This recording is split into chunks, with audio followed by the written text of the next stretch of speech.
Hello and welcome everybody to a brand new video talking about Russia from a Russian citizen himself, bringing you the real news and information about Russia. So don't forget to subscribe to the channel. Let's get into the video. Today, the first part of our video is actually quite interesting. I've translated 3 videos that I want to look together with you guys and see your opinions on it. So the first one is nothing special. Just a priest calling Russians to go to war because at the end, everyone will still die. How crazy is that? And it's better to do it for Christ than dying of cancer in a hospital wearing nappies. And I'm quoting that priest right there, so check out this first video. Today, the Holy Church teaches us today how to fight and win. The most important is to fight, in which every Christian, right from that age, as soon as they brought him to be baptized in the temple, he was already destined for it. And this war, it can't end. A truce for a period of time, or a compromise. I'll give in to something and leave it alone. No, the war for the most important thing, not for any of our earthly wishes or acquisitions, which are all very temporary. And the war is about being in heaven. Or if you lose, you will be at the mercy of the devil again. Everyone has to die, absolutely necessary. But if you have to die anyway, it's better to die for Christ. It's much better than cancer in the hospital. They're in diapers.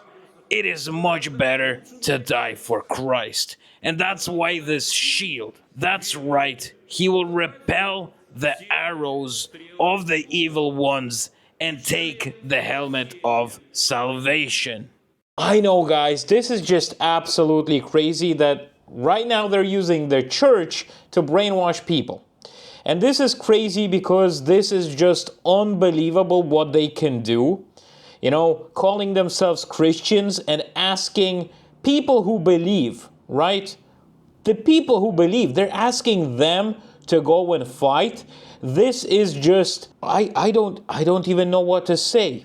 If hell exists, that priest is definitely going to be burning in hell because I really don't have words. You know, this is a sin being done by a priest preaching everybody that it's better to go and fight for Christ. So he's calling Russia Christ. This is just...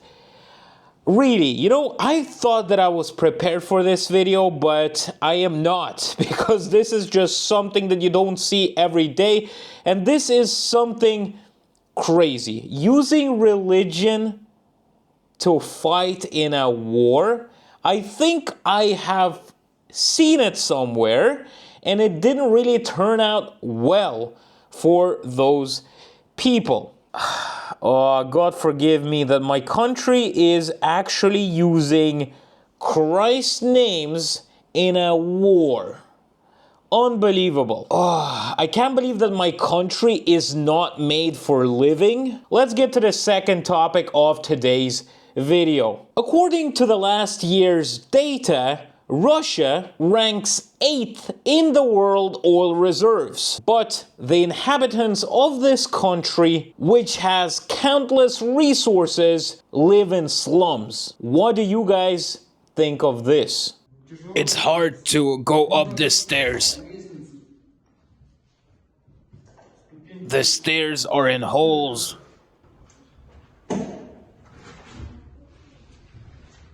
And the stair siding always gets splinters.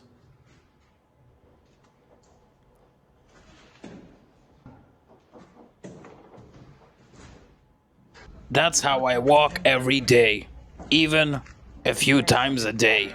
We've been living here since 1995. It is simply impossible to live here.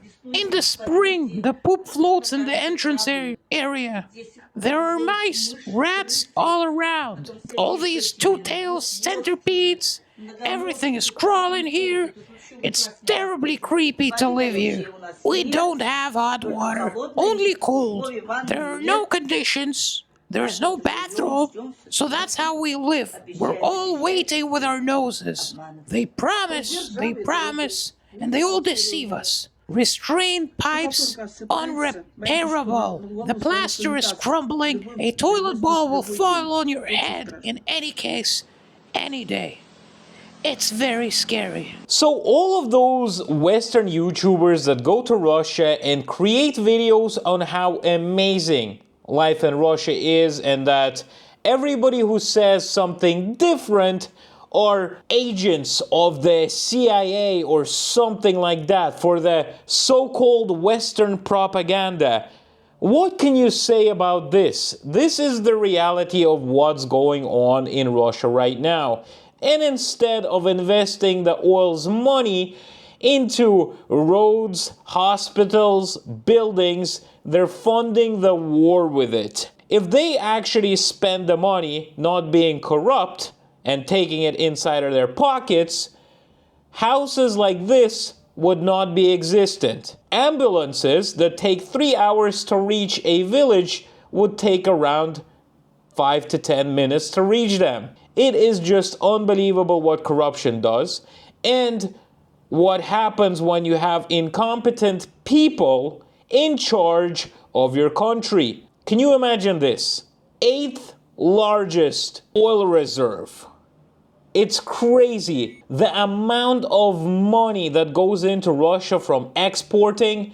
Even before the war, people lived like this. This has not happened over the past 3 or 4 years.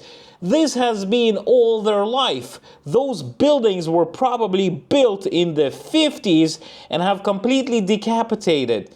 And you want to hear a funny story? In Russia, by law, you have to pay every single month inside your utilities a bill called capital reconstruction of a building. So every year, everybody who owns an apartment in Russia, they have to pay that. But as you could see in this video, obviously that money doesn't go into the building, it goes into the pockets of corrupt politicians. You know, in videos like this, I'm just trying to show most of you guys who complain about the bad situation in Europe, in the United States of America, and just see the reality of Russia. And see what happens when you got a person literally owning a country for the past 25 years. And look at your country and say, thank you very much that we have a working constitution and a democracy. That's if you actually live in a democratic country. But I'm talking about, for example, the United States of America. And before anybody tells me anything, at least you guys have like 2 candidates. How much we got in Russia?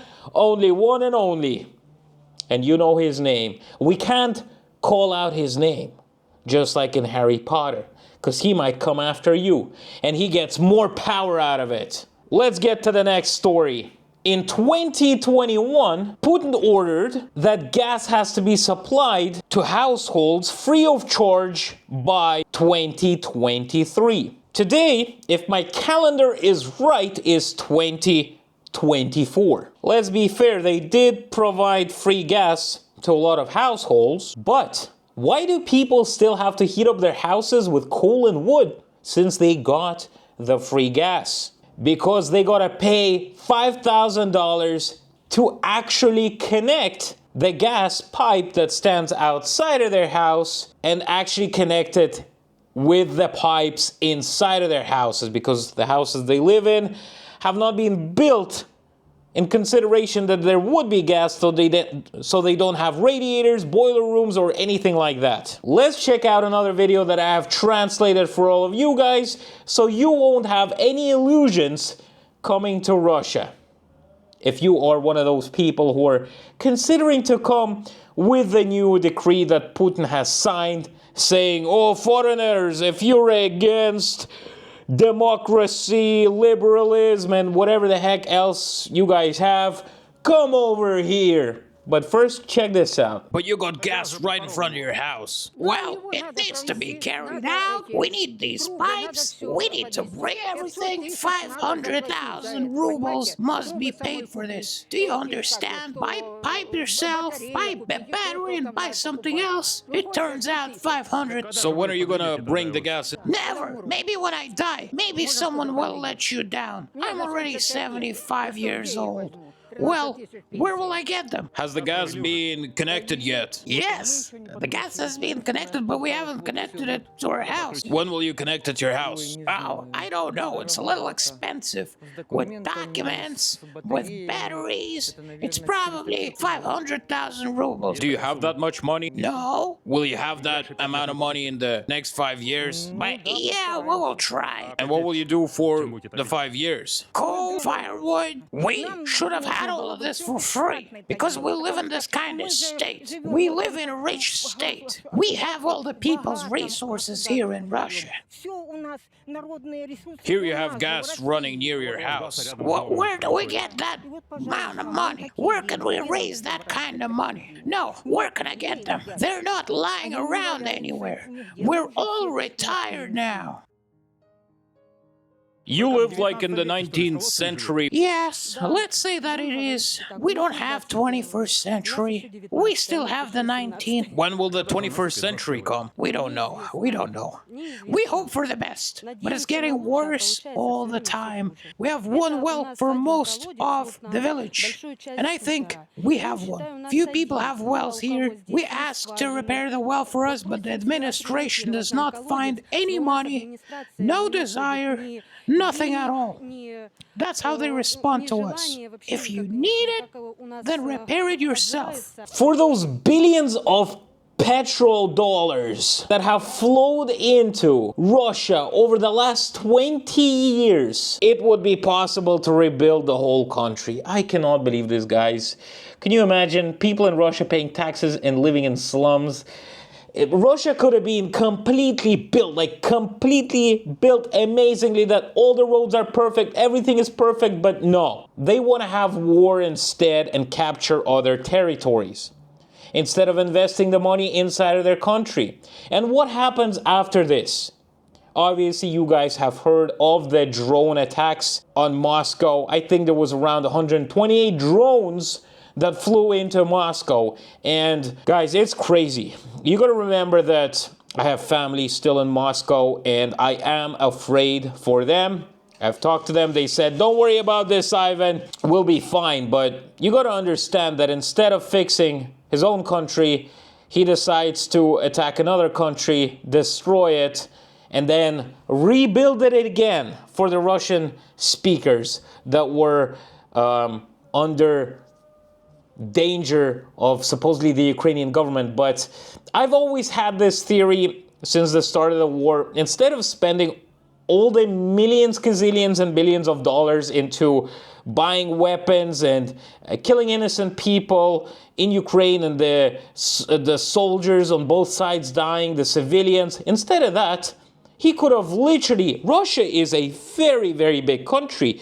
He could have built a whole huge megapolis inside of Russia for those people who are supposedly in danger from the Ukrainian people who supposedly wanted to get rid of the Russian language. I don't even know what the guy was talking about, but the thing I'm trying to tell you is, if he thought this way, he could have built a city, told all the Ukrainian guys, if you want to come, you can live in this city, we'll give you apartments, whatever the heck you want, and it would have been cheaper than actually having a war. This makes absolutely zero sense, and the only reason why I think this is happening is because the guy wants to leave a name after himself.